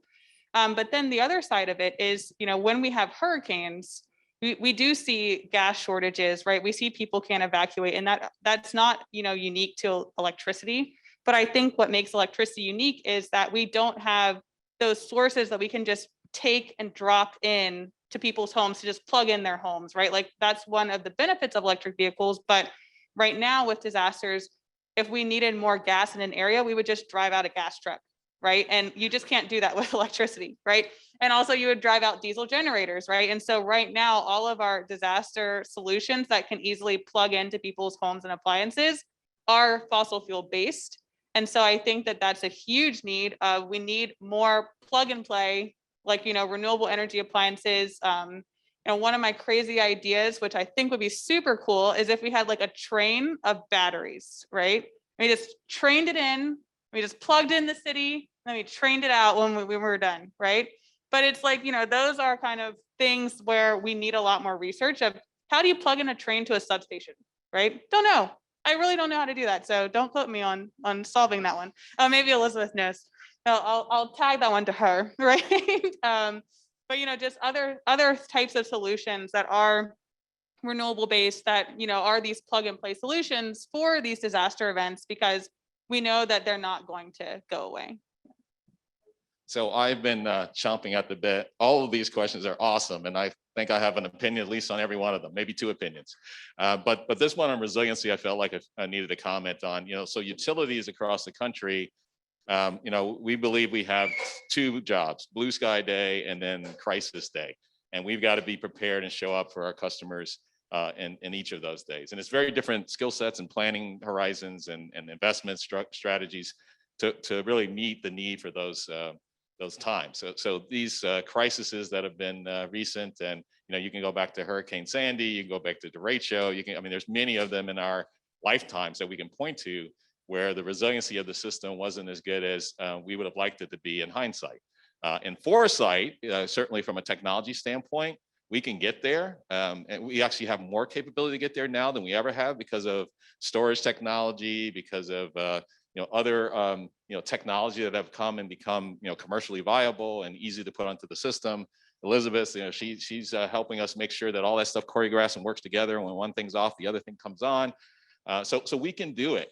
It comes down to the economic value that you know, brings to the customer. We're doing a lot of customer centricity these days in the utility space to understand there's more than just three types of customers. Commercial, industrial, and residential, but there's people who need constant power all the time and are willing to pay for it. There's people who are like, hey, I don't need constant power all the time. As long as I get it most of the time. If you can like choreograph my outages so they're at night when I'm sleeping, I'm happy to reset my batteries in the morning or reset my clock. There's others who say, look, just give me the cheapest thing you can give me. Like, I'm not so reliant on power. I got other opportunities. I don't want to spend an extra dime. And everybody in between that. So we're trying to customize the services that we provide to meet those customer needs. There's not one single customer, and we're going to need to have tariffs that fit that, that need profile, that value proposition. We're going to need to have regulatory, flexibility to be able to provide those for our customers, so that the whole dynamic, not just the technology and the customer behaviors, but the regulatory construct, the pricing models, the tariff offerings, all those things have to change and migrate to make all this stuff work. So I felt like I needed to share that. And I'll sit down. Thanks. Great questions. Thank you. I have a question that's come in from our virtual audience. So we have really a couple of questions regarding the resources needed in clean energy from rare earth minerals and EVs, or the sources and processes of producing electricity. Can you discuss the role resources and generation play in making electrical energy clean? It's a great question.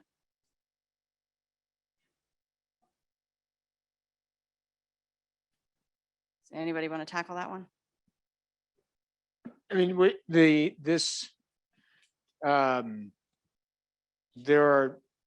I want to tackle it by saying, one, we have to be sensitive to where we have to make sure that we don't recreate the sort of resource colonies and the exploitation from our fossil economy when we transition to a clean economy. And there are ways to ensure that we don't do that. I also want to put things in perspective in terms of just, I think I'm going to get the numbers roughly right. Today, each of us, each American on average consumes 6,500 kilograms, roughly 15,000 pounds of fossil fuels every year. So sort of like 4,300, even today with coal use down, we are each sort of carrying around with us roughly 4,300, can't remember if it's pounds or kilograms of coal every year, embedded in the energy we use, the things we buy. The plastic crap that we buy that's made in China is made with Australian coal. The IKEA furniture we buy is made with Russian natural gas. And those things add up. Every time you fill up your gasoline, your 20-gallon gasoline tank on your Ford F-150, or the 13-gallon gasoline tank on your Toyota Prius, you are buying and consuming hundreds of pounds of gasoline. And so it's all invisible to us, but it's 6,500 pounds of stuff, or 6,500 kilograms of stuff. In an electric economy where wind turbines and solar panels last 30 years and lithium batteries last 25 years, even if you don't recycle those things, we're going to consume 50 pounds of stuff per year. So just in terms of like the order of magnitude, there are articles written and published and there's like a lobbying industry that's trying to sort of push us to think about the economic consequences of the windmills, that these turbines that last for 30 years and so on. And those are all real, and we need to work on recycling them. But it's being pushed by a lobby that is selling you thousands of pounds of fossil fuels per person per year. And so I think it's just important to remember that, like, the scale at which these things happen and how invisible they are in our lives. I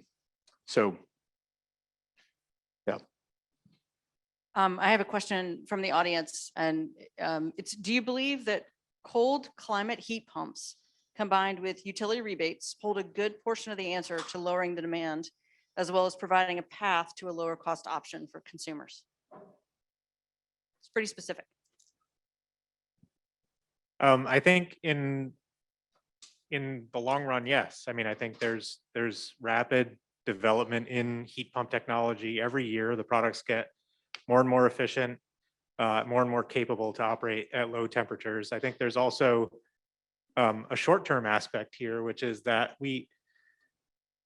people tend to, in my opinion, people tend to look at this problem sort of monolithically and at once, right? And there's a lot of opportunity in the granularity of the solution, because if you think about a decarbonization strategy that runs through 2045, you have 20 years to get things done. And in those 20 years, you might do 4 or 5% of homes a year, let's say.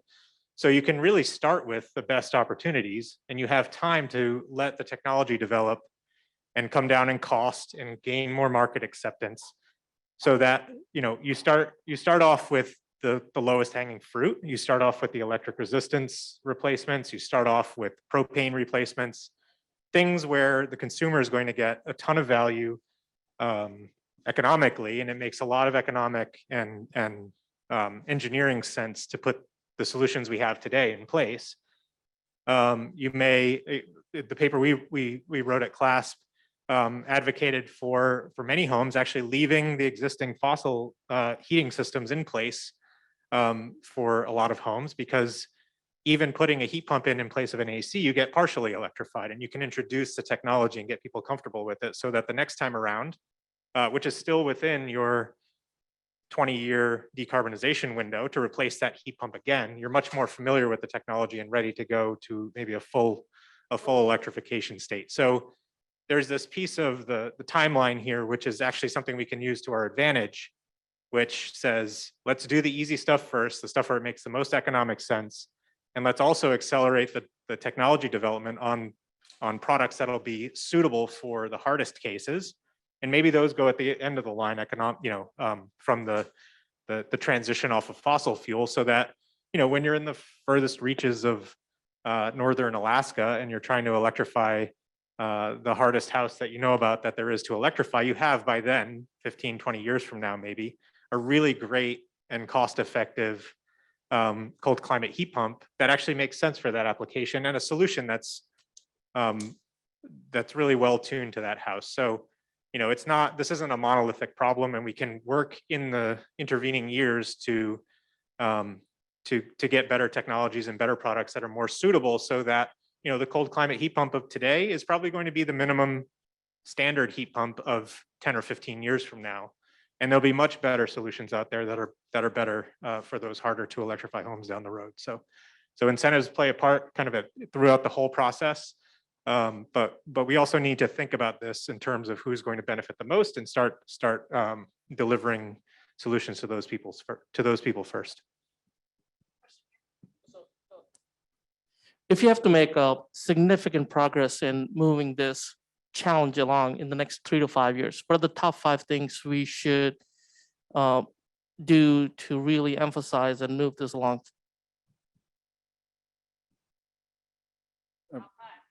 I'll start off with a couple. I don't know, I'm not counting right now, but I mean, I think I think just, we're not, Alex, I don't know if you said it, we're not going to efficiency ourselves down to 0, but you can efficiency yourself down pretty darn far at the local level, at your level, your house, your building, by just being really smart about the decisions you make about your existing buildings, your new buildings. How can you use less? Like, there's a baseline of what you have to use. You have to plug things in. You have critical facilities that must stay online, but then what other things can you do to get your consumption and your peak as low as possible? That way, when you're utilizing the appropriate technology, it's as small as possible. And then when it's as small as possible, the emphasis on upgrading your service is minimized. And then you spread that across, balancing those high-end users and giving more available power to, those who don't have it right now, those who are more economically challenged. I think I didn't list those out. I don't know how many that was, 2 or 3. So I think it's like, again, back to how do you reduce first before you get into the technologies of, what you need to do to heat or cool or power the building or the house that you do have.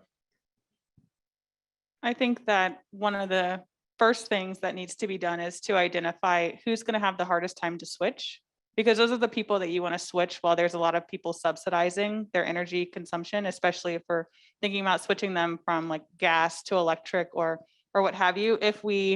Let's say we started with the high income households that would have switched anyway, right? And we electrified them first. Well, now they're really energy efficient. They're paying less for their energy, even though they could have afforded to pay more because their budget constraint is higher. And then the low income households now, their energy costs are increasing because the amount of people who are sharing the costs of the electricity infrastructure as we're transitioning is also less. So I think that it's really important to identify who's going to have trouble switching. That's number one. Two, get them to switch as quickly as possible, whether that be through, I don't know the perfect incentives to do that, but I do think that we'll need a lot of different types of incentives for renters, homeowners, low income, what have you, and deploy the infrastructure, right? So it's, the electric boxes, making sure it's safe, right? Making sure that, if we're going to go into their walls to redo their electric wires, maybe we have somebody in there that's also doing their installation as well, because, the housing stock is most likely not going to get torn down and rebuilt. And then also just making it, feasible for so many households to electrify, that need to be done. And then I think that there also needs to be, research going along with it of, what are their needs? Why are they not changing? Because if we're trying to incentivize people's behavior to shift, one, that will happen with generations. But if we want it to happen quickly, we need to know why they're not switching right now, right? And trying to get at their underlying objectives and what's really driving their values, I think will be really important moving forward. So I would disagree. I mean, I disagree with the energy efficiency piece because we can't, energy efficiency matters. And I spent 10 years in the industry, but we're seeing efficiency at 2 to 3% a year, and we just have to move faster than that. To me, the most and we have to do efficiency when we do get into the building. But the critical interventions that can really turn the dial right now, to me, are about lowering the cost of these technologies and lowering the cost of renewable electricity. If we could get the soft costs out of the way and get, I said Australian is at 90 cents a watt installed. In France, which is not a place without bureaucracy, last I checked, it's $1.40 a watt. Even there, finance, that's 8 cents a kilowatt hour. We can make electricity produced on your rooftop, clean electricity, 8 cents a kilowatt hour, 7 cents a kilowatt hour. In Australia, 5 cents a kilowatt hour. Electricity will be so cheap that everybody will move into a direction where they want to have an EV because it makes it significantly reduce their costs.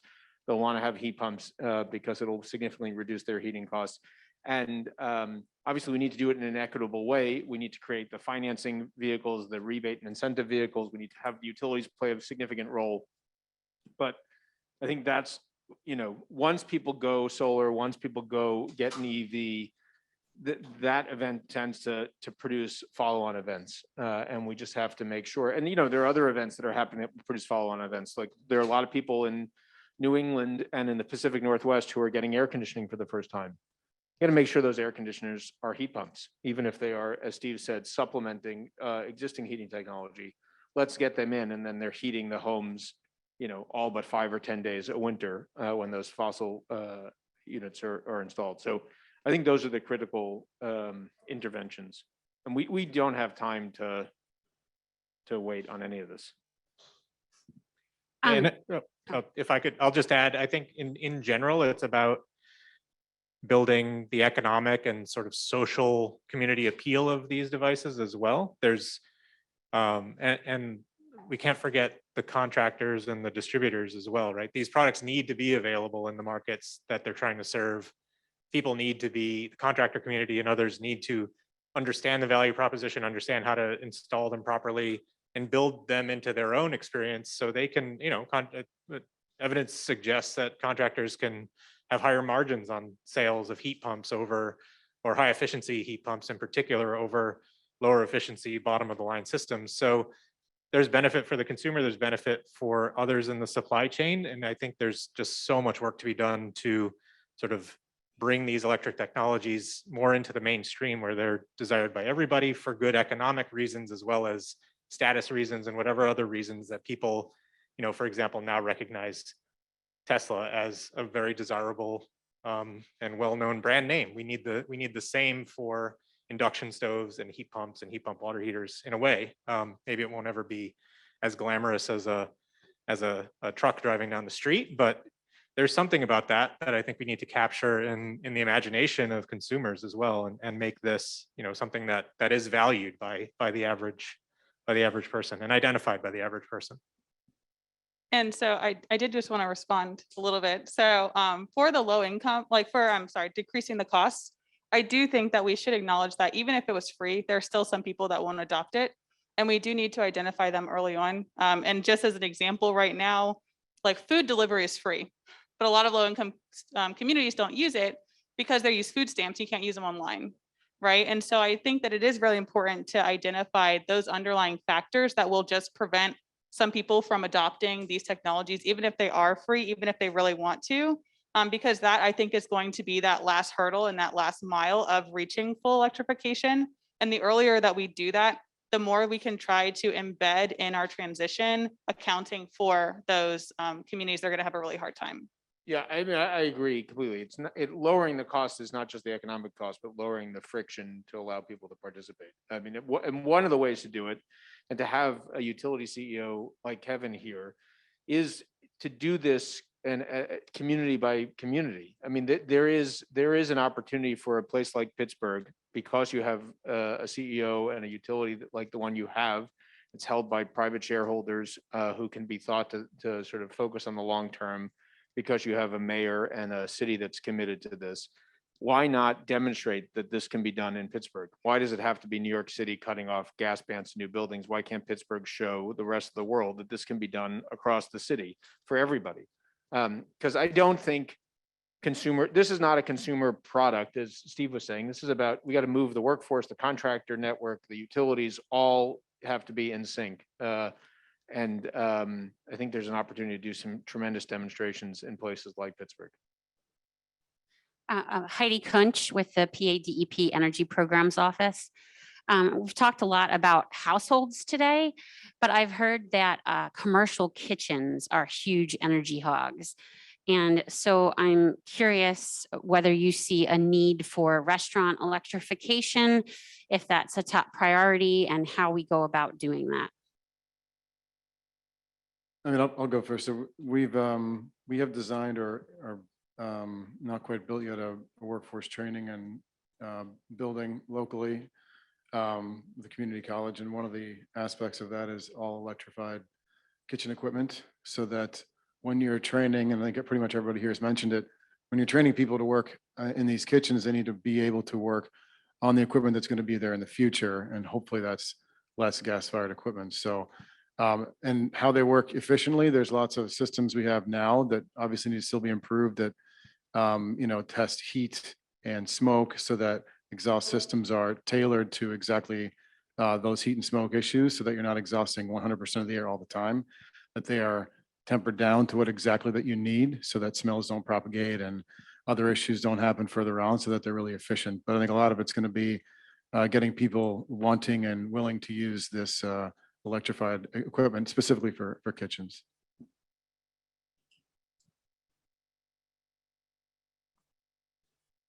I want to follow up on your observation that Pittsburgh can be the challenge opportunity, but we have, in addition to the city of Pittsburgh, the surrounding communities in Connect who are working together on a regional climate plan. So what do you think is the best opportunity for local governments working together in a region to take advantage of the impetus of amplifying the impetus toward the net zero goal? What is our most important thing we need to do in order to do that? Well, hopefully Build Back Better will pass, and there'll be money that will help catalyze this. But with or without that passage, or when it passes, I think there's planning to do, and I'd be happy to come back and participate in it.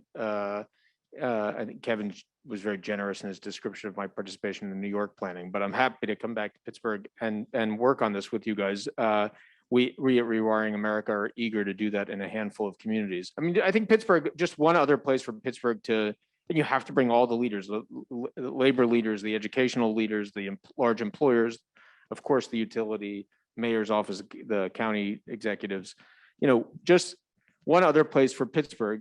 I was looking at the data around steel imports and exports, and the US has become the biggest net steel importer in the world.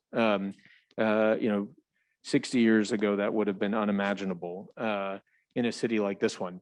The good news moving forward is that we're in a place, and Pittsburgh is in a place where, from a population density relative to land area, there are very few choices. I thought I had turned off the volume on my phone. There are very few countries that will be able to compete to produce finished products in a fully decarbonized future. It's Australia, Brazil, China, Russia, the US. Basically, that's it. And if we get going now, the clean steel that the world is going to need ought to be produced here in Pittsburgh. And we can go back to being net exporters on not just on steel, but on products that embed steel. The US went from, I think in the 50s, being producing 80% or 85% of the world's vehicles to now producing less than 15% of the world's vehicles, which contain steel. So, there is a huge opportunity for the region, not just on the domestic economy, but to be leaders internationally as we make this transition. So I love the idea of Pittsburgh trying to pull this off, because we have, local governments kind of align with this. We have a utility who could do this, but there's also the state legislature, and they're right now trying to take away the power of local governments to do these kind of electrification programs, to like ban new gas hookups. So the politics is broader than just, what's in our region here. And there's a lot of entrenched political interests who are, fighting against this kind of thing. And there's nothing more entrenched than like the gas industry in Pennsylvania. But, there's also a lot of political power on the side of the electric utilities and environmental groups, and, solar advocates like myself have a tiny little bit. So how do we change that calculus at the state legislature? How do we bring together these political interests who aren't always on the same page, but on this particular issue, we are? How do we change that math at the legislature?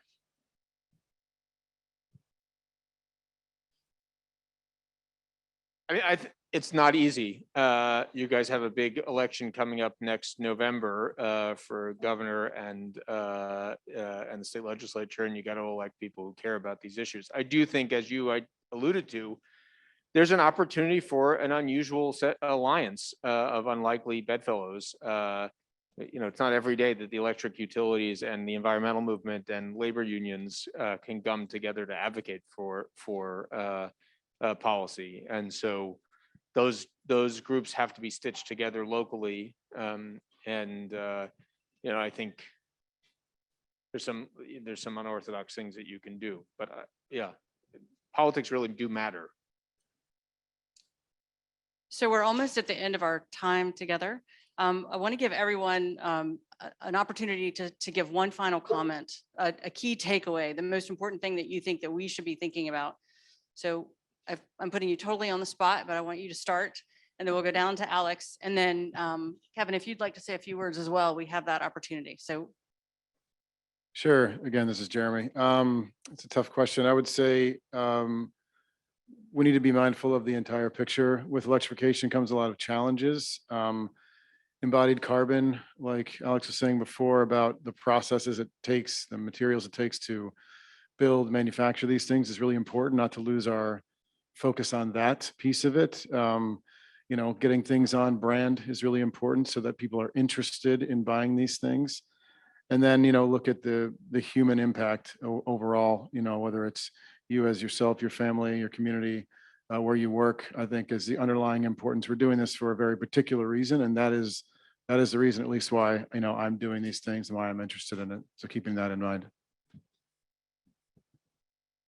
I guess I'll go back to the human element. To the extent that there can be local champions for electrification, they will be really important in moving their neighbors and their communities towards in this direction. I mean, I have heat pumps and an oil boiler in my house in Maryland, and I have a lot of neighbors who have an air conditioner and an oil system, or an air conditioner and a gas furnace. And I talk to them as much as I can about heat pumps. And I still have an oil boiler, but I don't use it very much at all because I have heat pumps in my home. And that sort of, granted, I'm a little bit of a nerd about these things, but that kind of local advocacy and local champion element of things really will help to perhaps in the long run move some of the politics as well. When people start to demand these technologies and see that they actually do work and they do save money in almost every case. So yeah, remembering that ultimately it's people making these purchase decisions, and they have a lot of influence over their neighbors, and there's a big element of storytelling I think is important too. Again, this is Destiny Knock, and I think that on our path to reaching a fully decarbonized system, we need to remember that that last 10% is going to be the hardest, and we need to identify that early on. That way we can try to make sure that we are addressing that as we go and not leaving it for the very end, because if we're trying to reach a fully decarbonized system, right, it's the end goal that matters, and we do need to get there as quickly as possible, and we don't want to leave those people in the dark. You guys spoke all so eloquently about this. I think, I guess I would just end with where we just were, which is that in the home of Fred Rogers, Mr. Rogers, like the opportunity to work with neighbors to solve this problem, it does feel like Pittsburgh is particularly well situated to be a leader here, given the employers, the utility, the universities, also the economics, the fact that so many people here heat their homes with old electric resistance and with heating oil. There's an opportunity to make a really big difference in people's lives, put money back in people's pockets, put people to work doing good jobs in their community. Why not start here in Pittsburgh? And I would just add that I'm very optimistic that we have something unique here in Pittsburgh, and I believe that the value proposition needs to be expanded. I guess for some of us, climate change is enough. Like just the fact that climate change is breathing down our neck and we need to do something immediately. But for some of us, there needs to be more than that. And so if we can think of a menu of the value propositions for all the key stakeholders, including policymakers, including individuals, you know, at the low income, like what's in it for me? Like, why would I make this choice to the extent that this is a choice that I had? If we can cobble that together with these new and different alliances that we're talking about, I think that's our best hope to move the needle. And I'm very supportive from Duquesne Light and from me as an individual that I want to be a part of that movement. So thank you to. So I want to end this morning by saying a special thank you to all of our panelists, including those of you who came from far and wide. Thank you also to Duquesne Light Company, to not only Kevin Walker, who was our speaker today, as well as Lindsay Baxter and Sarah Walker. Thank you also for the opportunity to come together. Thanks to all of you that are here with us today. It's wonderful to see your faces in person. It seems like it's been a while. And to all of you that are joining us virtually, thank you also for being with us. I look forward to seeing you in the new year with new topics and new exciting adventures. So thank you very much.